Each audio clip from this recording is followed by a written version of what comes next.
Vegas has set the win totals. Will the Auburn Tigers overachieve in 2024? You are Locked On Auburn, your daily podcast on the Auburn Tigers. Part of the Locked On Podcast Network, your team every day. Yes, welcome on into Locked On Auburn, your daily Auburn Tigers podcast. I'm your host, Zach Blackerby, and thank you so much for making Locked On Auburn your first listen every single day. We're dapping it up on this Wednesday with Darrell Dapprich, Montgomery radio vet. And Darrell, our friends at FanDuel have set the win total for the Auburn Tigers. Last few years, it's been 6.5 total wins. We got an extra one this year. FanDuel has set the win total for the Tigers at 7.5, which I think is right. I think the most likely scenario for Auburn is 7-5. We're 8-4 right now. We'll see if we feel better about this team following the spring, which we totally could, because a big part of that has to do with Peyton Thorne, another guy stepping up. But Darrell, in my mind, there's 3 or 4 toss-up games going into the year. And for me, I've said this before, I think the biggest game on Auburn's schedule is when Oklahoma comes to town for the 5th game of the season on September 28th. But also going to Missouri in October, going to Kentucky the following week in October, and then obviously hosting Texas A&M as last home game of the season. Those games, in my mind, are all toss-ups. Yeah, they are to me too. And I think, it's amazing how they get this right. Last year it was 6.5. Auburn wins 6 games. Should have won 7. I mean, I should have won 8. Let's just be honest. Yeah, you're right. I took the over. Remember, I predicted Auburn to go 8-4. Last year. 7.5 is I think a good number this year, and I think Auburn goes over again. And I think those 4 games that we talked about that are toss-ups, Oklahoma, Kentucky, Missouri, and A&M, you obviously have to win 3 of those in my mind. 3 of the 4 toss-ups to get to 8 wins, I think. Wow. 3 of the 4 toss-ups. I don't think Auburn goes 3-1 in those 4 games. I don't. But then we have to realize what the slam dunks are. So we'll talk about those too. What do we feel like are the slam dunk wins? Yeah, I think if I had to rank the 4 toss-ups as far as confidence that I have that Auburn will win, I would go Oklahoma at home, road trip to Kentucky, home against Texas A&M, Texas. I just said Texas A&M. Texas A&M. And then the 4th most likely of those would be the road trip to Missouri. I almost am putting Missouri in a different category of it would be a major upset if we won. I really think Missouri's kind of on that cusp of toss-up or probable loss, honestly. I have it flipped. I think the least likely that Auburn wins out of those 4 are Oklahoma. What? I think, yes. I'll tell you why in a second. I think at Missouri is 3rd least likely.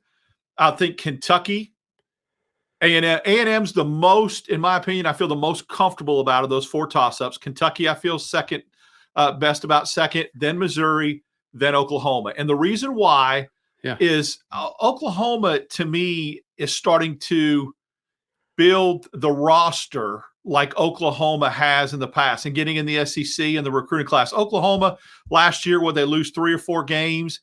I just think that game with that roster that Venables is building and what they have from a talent standpoint, to me, Oklahoma, even though they're coming into Auburn, that's the one that I think is going to be the most difficult to win. Tradition, roster, talent, and then at Missouri is a road game. And so that's why it's so tough to win on the road in the SEC. And coming off of what Eli Drinkwitz was able to do last year with this team, that's probably the second toughest for me. Yeah, there's a chance that's going to be a top 10 road trip when they go to Columbia to play Mizzou. And this is coming, the game before it is Georgia. You got a bye week in there, but I mean, you're going to go play on the road against 2 top 10 teams back-to-back games. That's brutal. I don't care if there's a bye week in there or not, which does that bye week help Auburn against Missouri? Probably. It probably does. And I was talking about this with somebody else earlier in the day, Darrell. That bye week after Georgia, if the season's not going well, if your offense isn't going and you struggle against Oklahoma, maybe you struggle against a Cal or an Arkansas or something like that, and you struggle on the road against Georgia for whatever reason, that bye week would be the perfect time to make a quarterback change or major personnel moves during that bye week. So I love the positioning of that bye week in case things go south and Hugh Freeze and the staff need to make a change. You got to think it would happen there. And then if it doesn't go south and you're playing really well, it gives you a respite. It gives you a blow. It gives you a break to kind of, regather and reset. Good call on the quarterback change if that happens. It's interesting to me too, with the whole Georgia bye week, Missouri, that whole situation. I heard you say you feel like Missouri, that could be a top 10 matchup. You really think that Missouri will match what they did last year? That it wasn't a one-off, maybe? Yeah, I think they're building it the right way. It seems sustainable. They've done a great job of balancing recruiting and the transfer portal. And I'm not the biggest fan of the guy, but it's hard to knock what Eli Drinkwitz has done so far. And I kept kind of expecting them to fall apart. Now, I do think former SEC East teams like Missouri, like Kentucky, like really every team but Georgia is about to come down to earth a little bit. I think they've benefited from being on that side of the division, and so they're a little inflated. Kentucky especially, they've really benefited from a down Tennessee and down Florida over the last decade, it seems like. And props to them for doing that. You play who you play. It's not their fault. But I do think programs like Missouri and Kentucky, maybe even South Carolina, life's about to get tougher for them. And I think it's going to get easier for teams that are the former SEC West. So obviously Auburn is included in that. And so, there is a chance that Missouri's life is tougher now than it was a year ago. And if that's the case, Auburn will benefit from that. Yeah. I mean, I think if Missouri had to play Georgia, Alabama, and Ole Miss last year, or even LSU, how that season would have been different. They only had to play Georgia, I think, in that scenario. And then, of course, Ole Miss, seems like their schedule is favorable this year and how they line up. But you make a good point about that fool's gold that was the SEC East. They kind of got a really self-assurance about themselves, but didn't have to play the schedule that some of the Western teams, and that's reality is about to send in right now. Yeah, I talked about this earlier in the week. I love where Auburn plays Oklahoma because Oklahoma plays Tennessee for their first ever SEC versus SEC action the week before. Tennessee is going to be a top 20 team, maybe top 15 at that time. So if you win, oh my gosh, emotions are so high, maybe you fall off a little bit on your first road trip. Or vice versa, you lose, and then all of a sudden all the pressure, because the narrative is going to be, oh my goodness, you asked for this, but you can't handle it, Oklahoma. And that's going to be obviously the case for Texas as well if they were to lose some SEC games early. So then all the pressure is on Oklahoma. Missouri, when you look at what Missouri's situation is when Auburn comes into the picture, I don't think it helps us. I don't think it helps us at all. Their schedule it's a joke. Murray State, Buffalo, Boston College, Vanderbilt is what they start with. With Boston College being the sneaky good game in there. Boston College got right last year and really started coming on the second half of the season. Yeah, but their coach leaves them. That's exactly what I was saying. Then their coach leaves them. So, yeah, they may be feeling really good about themselves. It could work either way. You get that. I don't think so. I don't think so. Fake self-assurance thing going. Who knows? And then reality sets in. Then Missouri goes to Texas A&M, which will be their toughest game before they play Auburn. They host UMass the week before Auburn, which I hate.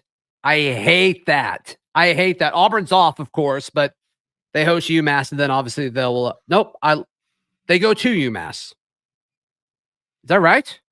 That's weird. Why do they go to UMass? Weird. Why in the world would they? Yeah, it says here Amherst, Massachusetts. Yeah, they're going to. I don't hate that as much. I don't hate that as much now. Yeah. My bad. Just because of the travel, right? Right. 100%. Yeah. Why did that makes no sense. That I get the whole Ole Miss going to Tulane last year. I ripped it last year, but that's close. That's geographically close with the school that used to be in the SEC back in the day. But going across country to Massachusetts to play a group of 5 school in a stadium that looks like a high school stadium just blows my mind. That's wild to me. It's like every now and then, we need to remind Missouri you are still an SEC team. But exactly. And then obviously they play Alabama after Auburn. So are they looking ahead at all? I don't know. Worth noting there. So those are all the toss-ups. There's a few games though, Darrell, where if they win, it totally makes the 7.5 wins that FanDuel has set an absolute lock. And we discuss those in just a moment, right here on Locked On Auburn. Today's show is brought to you by our friends at Game Time. Darrell, you love using Game Time. Love it. Love it. I love using Game Time. We all love using Game Time. It's the fast and easy way to buy tickets for all the sports, music, comedy, and theater events near you. Make sure right now to use code LOCKEDON, LOCKEDON, to get $20 off whenever you make your first purchase. Darrell, you have used it for concerts, for sports. I've done the same. If you could describe Game Time, one word, what would it be? Convenient. Everything at your fingertips. That's what the definition of convenient is to me. I've got one. It's hyphenated, so I hope you'll let me kind of spin the rules a little bit. I'm going to go with life-changing. Ooh, life with a little hyphenation in there. That's good. That's right. So if you want your life to change, be sure to take the guesswork out of buying tickets with Game Time. Right now, you can use code LOCKEDON for $20 off your first purchase. Download Game Time today. Last-minute tickets, lowest prices guaranteed. Darrell Dapprich, as we are dapping it up on this Wednesday. To me, there's 3 games, and I know we just talked about one of them, but there's 3 games where if Auburn wins one of these 3, that over 7.5 wins set by our friends at FanDuel is a lock. It's an absolute lock. One is Missouri. I'm putting Missouri in that category. If you beat Missouri, I feel confident that other things fall into place, and Auburn's looking at 8-4 or better in 2024. The others, at Georgia and at Alabama. Yeah, I think Auburn wins one of those 3. Well, I say that. No, hold on. Let me take that back. I do not think they win one of those 3, but I still think they end up with 8 wins because I'm very confident about, they can go 3-1 or go 2-2 in those 4 games that are toss-up games. So, at Missouri, at Georgia, at Alabama, that's going to be a difficult task to snag one of those. Can happen. I just don't see it feel like a lock, like it's going to. Feel good about it. Yeah, and I think playing Alabama as late as possible in the season is not good because I do think they'll probably get rolling by the end of the season as they kind of implement their new system with Kalen DeBoer as the head coach. And I mean, I think Georgia's going to be an absolute machine this year. I mean, the fact that you got to go there is just brutal. So I don't think Auburn wins either of those games, but between Georgia and Alabama does seem significantly more gettable than going to Athens. It does. Ranking them, obviously the one that's the most winnable would be Missouri, Alabama second, and then Georgia third. Yeah. Because of the coaching. Look, anytime, it doesn't matter who they brought in, there's going to be some kind of drop off with Alabama this year. So when you have one of the greatest coaches of all time leaving, so I think there's a better chance. I feel like Auburn will be back in the national picture and nationally relevant. Not when they beat Alabama or Georgia, because they've done that, Alabama, especially at home, but it's been since 2019. I really feel like you've got to beat Alabama or Georgia on the road before you consider yourself at a national relevancy again. Yeah. Yeah. And this staff last year put together such a good game plan against both Georgia and Alabama, with the talent disparity being tremendous a year ago. And I think it's going to be tremendous this year too. But can they do that on the road? Can they outcoach the opposing coaches on the road? It's going to be difficult. I think you'll see a smaller gap that would have been normally between Auburn and Alabama on the road. Auburn the last couple of years is never really in the games in Tuscaloosa. I don't think that'll be the case this year. I think it'll be closer, and I think there'll be a feel like they're in the game. Georgia, like you said, they're a machine. Beck coming back, offensive line, the receiving core, and then, as you mentioned, the Missouri game we have as a toss-up. So that should be a toss-up. It should be, close late and anybody's ball game. Yeah, man. I mean, Oklahoma and Missouri in 2024. It's like if you told me Auburn beat Oklahoma at home and Missouri on the road this year, and you had to fill in the blanks, if you just gave me that, I'd say Auburn's 9-3. Yeah, I would too. I would too. or maybe even 10-2, or maybe 10-2. I would guess winning, a slip somewhere. Yeah, probably. I have them winning every game, but the Missouri, Georgia, Alabama, and Oklahoma game. I have them winning the other 8. So that if it would have them at 10-2 if they were to win those 2. Why do you like Oklahoma again? Remind me. I know you just told me, but I didn't process it. I think their roster is really good, and it's getting only better with it being his 3rd year there. Maybe I'm putting too much hype and stock into the name Oklahoma and what they've been as far as their traditional power the last 3 or 4 years. I wouldn't be shocked if Auburn wins that game at Jordan-Hare. Oklahoma has had the tendency to lay some eggs on the road. The fact they're playing Tennessee the week before, of course, I think that game's in Norman, may help. It's a prove me thing. I'll believe it when I see it. Auburn beating a team that's better than them. And this will be the first matchup of the year where Auburn will be playing somebody that's better than them. Sure. We've seen, I think this Oklahoma team, like, they're not as good as Ole Miss was last year, I don't think. And they're obviously not as good as, your 2 rivals, Georgia and Alabama, coming to Jordan-Hare. And that's so, yeah, like, I don't think they're as good as Ole Miss was last year. So I'm just trying to think of, like, teams that Auburn played last year that were better than them at home.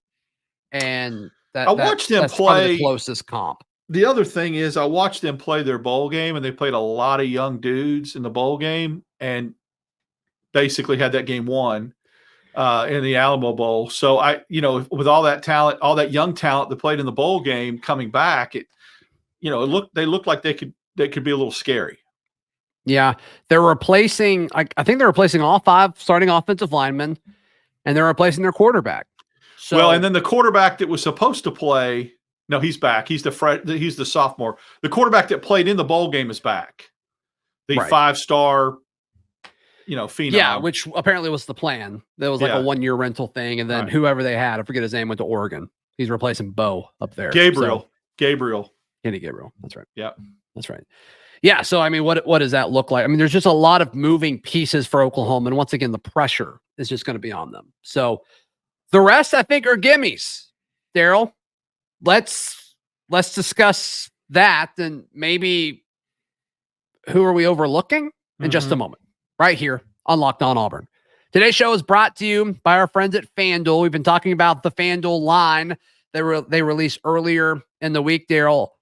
FanDuel listing Auburn with 7.5 wins on the season. So if you are listening to us and you're like, Darrell's wrong, he's way too high on Oklahoma, you guys are way too high on Kentucky, give me the over.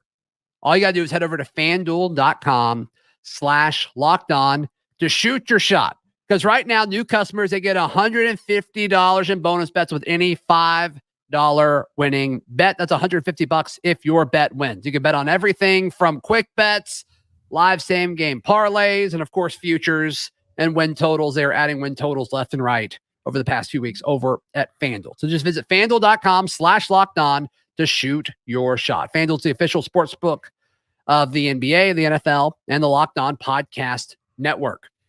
Darrell, when you look at the gimmies, so Alabama, A&M, California, New Mexico, and Arkansas. Let's just start with the first 4. Are you more concerned about Cal coming to Jordan-Hare or Arkansas coming to Jordan-Hare Stadium? Cal. I think. I think I feel more that's so tough. I do think I feel more comfortable saying we'll beat Cal versus Arkansas. Cal played Auburn obviously better than Arkansas did last year, and we could say, well, that was on the road. So was Auburn at Arkansas. So I basing it off of that and who's returning and what program. Cal is definitely not an up and coming program. They're going to have to travel everywhere in the Big Ten next year. But sometimes I don't know those Pac-12 teams, not Pac-12 anymore, Big Ten, but those West Coast teams may play a little different. But now Auburn being at home, it should be a big difference. I think both of them are wins, solid wins. I think the Cal game will be a little closer than the Arkansas game. And that would make sense, I guess. I'm trying to see who Cal opens up with. They open up with UC Davis. So that doesn't impact anything. Yeah, I think Arkansas falls apart this year. I think Arkansas falls apart this year too. So I think Auburn will start 4-0. Then they'll host Oklahoma. And New Mexico's not. When people start to think, oh, what happened with Auburn last year and Mexico State? New Mexico's not New Mexico State. New Mexico, the Lobos are not. It's just not the same level. I know they're both group of fives, but I don't think they struggle in any of those four, really. Auburn hosts Vandy after their 3-game road trip of Georgia, Mizzou, and Kentucky. They come back and they host Vandy. They host ULM, and they host Texas A&M, who's kind of a team that we're kind of putting on the brink of that. So of these like surefire games that we're talking about, so ULM, Vandy, Arkansas, New Mexico, Cal, Alabama, A&M. Which one do you think which one are you least confident in? Vanderbilt. Because of the New Mexico State quarterback. I saw it with my own eyes, and that kid's got voodoo. Vanderbilt's not a good football team. I watched Auburn throttle them in Nashville, but they had no quarterback play, none in that game at all. Yeah. And I just think Pavia will have – I know people will laugh at this to say Vanderbilt has more talent than somebody. Yeah, they're a Power 5 SEC school. He'll have a little bit more weapons around. And I think Auburn wins that game. But that's the one that I would probably feel the least comfortable about just because of the wizard that is Pavia. Yeah, Now I'm looking forward to getting back and setting having thing in its rightful place when he comes in here and Pavia walking out with that loss. But he's a magic man, dude. He just makes things happen. He really does. Yeah. Yeah, I just think Cal and Arkansas are going to be better than them. Cal played Vanderbilt last year, ironically. I think they played, but I think that's a good point. I think that maybe Arkansas and Cal are better at the end of the year or roster wise. Nothing about Arkansas's new quarterback, whoever that may be, or Cal's quarterback, the freshman that played last year, now that Jackson is gone, concerns me. A quarterback can make all the difference. You take Pavia off that New Mexico State team last year when he wasn't supposed to play and everybody thought he was supposed to play, and that's a completely different game. He won that game by himself. He made some throws into time. He's a good player. Yeah. He's a good player. Could he do that again with some Vanderbilt receiver? Maybe. I don't think Auburn's going to win, but that's the one I'm the least confident about. The toss-up games, the one you were most confident in was Texas A&M. It is. Is that right? It's at home, yeah. What is the gap from your confidence level of Vandy and your confidence level in against Texas A&M? Is it a pretty big gap? Oh, yeah. Yeah, I'm not. Yeah, I think that I definitely, to me, because A&M's a toss-up game, right? We have that as a toss-up game. I don't have Vanderbilt as a toss-up game. Yeah, I'm asking, is it a pretty big jump from these categories? Yes, I think so. I absolutely do. Well, but within the category, to me, there's a significant feeling of confidence and jump for me for A&M and Kentucky compared to Missouri, and the other toss-up game was Oklahoma. Yeah, those I think there's a little bit of a gap there for A&M and Kentucky than there is between Oklahoma and Missouri. I get it. A quick programming note: we're going to take tonight off in regards to the Auburn basketball postcast.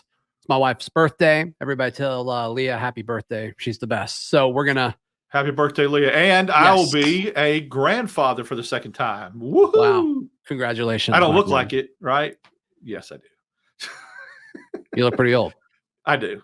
Yeah. But I love you. I hear you. I love you. That's why you're so smart. It's because you've been around for so long. Sage, wisdom, old. Yes. Darrell, how can people check out everything you've got going on? Follow me on Twitter, Dap6410, X, whatever you want to call it this week. And then Wednesdays and Fridays, and most times, the Auburn Basketball Postcast Live. Yep, that's right. You can find me on socials at @Blackerby. Read all my written work at auburndaily.com. Please subscribe to the channel. Like the video. Helps us out a ton. We'll see you tomorrow. This has been Locked On Auburn.